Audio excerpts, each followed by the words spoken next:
Hello दोस्तों, कैसे हैं आप लोग। स्वागत है मेरे YouTube चैनल अक्की की पाठशाला में।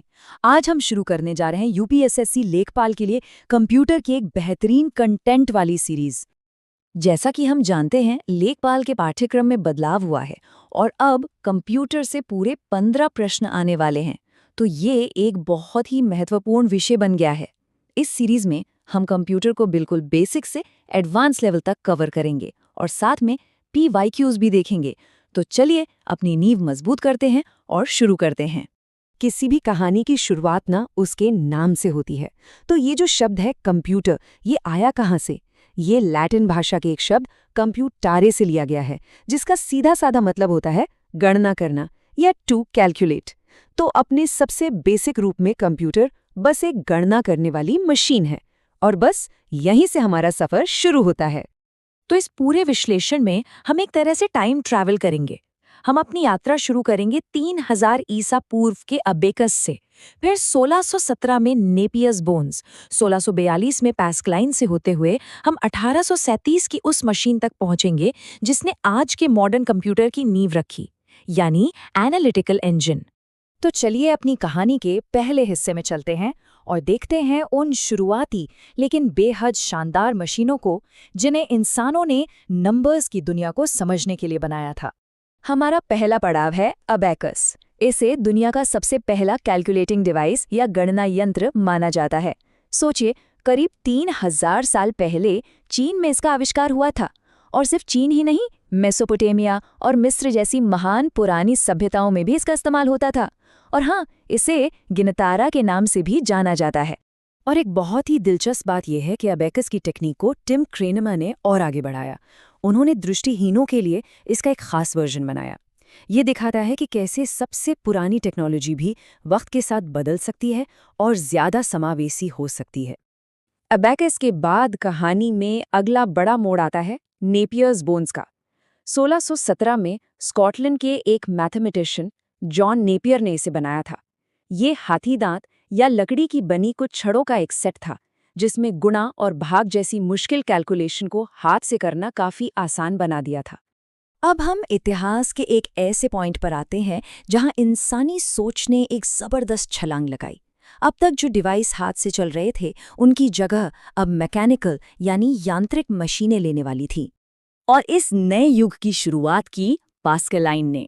इसे 1642 में फ्रांस के ब्लेज पास्कल ने बनाया था और ये दुनिया का पहला मैकेनिकल कैलकुलेटर था। हाँ, ये सिर्फ जोड़ और घटा सकता था, इसीलिए इसे एडिंग मशीन भी कहते थे। लेकिन पहियों और गियर का इस्तेमाल करके कैलकुलेशन करना, ये अपने आप में एक क्रांति थी। अब मिलते हैं उन दो दूरदर्शी लोगों से जिनके आइडियाज ने उन सभी कंप्यूटरों की नींव रखी जिन्हें हम आज इस्तेमाल करते हैं। 1822 में चार्ल्स बैबेज ने अपना पहला प्रयास किया, डिफरेंस इंजन। ये एक बहुत पावरफुल मशीन थी जो मैथमेटिकल टेबल बना सकती थी। पर इसमें दो सबसे जरूरी चीजें नहीं थी। एक तो याददाश्त यानी मेमोरी, और दूसरा इसे प्रोग्राम करने की कोई क्षमता नहीं थी। लेकिन फिर 1837 में बैबेज ने एक ऐसा क्रांतिकारी आइडिया दुनिया के सामने रखा जिसने सब कुछ बदल दिया। Analytical engine. ये सिर्फ एक मशीन नहीं थी, ये एक सपना था, एक ऐसा कॉन्सेप्ट जिसे आज के मॉडर्न कंप्यूटर का ब्लूप्रिंट या खाका माना जाता है। तो हमारी इस कहानी के दो मुख्य हीरो हैं, चार्ल्स बैबेज, जिन्हें हम सब सम्मान से फादर ऑफ कंप्यूटर या कंप्यूटर का पिता कहते हैं, और दूसरी है लेडी एडा लवलेस, जिन्हें मदर ऑफ प्रोग्रामिंग यानी प्रोग्रामिंग की जननी के रूप में जाना जाता है। इन दोनों की पार्टनरशिप कमाल की थी। बैबेज ने एक ऐसी मशीन का सपना देखा जो कोई भी काम कर सके, और एडा लवलेस ने उस सपने को हकीकत बनाने के लिए लॉजिक दिया। उन्होंने ही उस मशीन के लिए दुनिया का पहला एल्गोरिदम लिखा, और इसी के साथ वो दुनिया की पहली कंप्यूटर प्रोग्रामर बन गई। अच्छा, इतिहास का ये रोमांचक सफर तो हमने देख लिया। अब जरा ये समझते हैं कि एक मॉडर्न कंप्यूटर असल में होता क्या है और ये काम कैसे करता है। कंप्यूटर की जो किताबी परिभाषा है वो बहुत सीधी है। ये एक इलेक्ट्रॉनिक मशीन है जो 4 बेसिक काम करती है। पहला, ये इनपुट के तौर पर डेटा लेती है। दूसरा, उसे प्रोसेस करती है। तीसरा, रिजल्ट को आउटपुट यानी सूचना के रूप में हमें देती है। और चौथा, उस सूचना को भविष्य के लिए स्टोर भी कर सकती है। ये पूरा का पूरा सिस्टम 4 स्टेप्स में काम करता है। सबसे पहले हम इनपुट देते हैं, जो कि रॉ डेटा होता है। फिर सीपीयू उसे प्रोसेस करता है, जिससे हमें मिलता है आउटपुट, जो कि उपयोगी सूचना होती है, और आखिर में इस सूचना को स्टोर किया जा सकता है। इस पूरी प्रक्रिया का दिल है सीपीयू, यानी सेंट्रल प्रोसेसिंग यूनिट, जिसे हम कंप्यूटर का दिमाग भी कहते हैं। अब इस दिमाग के भी 3 मुख्य हिस्से हैं। पहला है एएलयू, जो सारे जोड़, घटाव, गुणा, भाग और लॉजिक वाले काम करता है।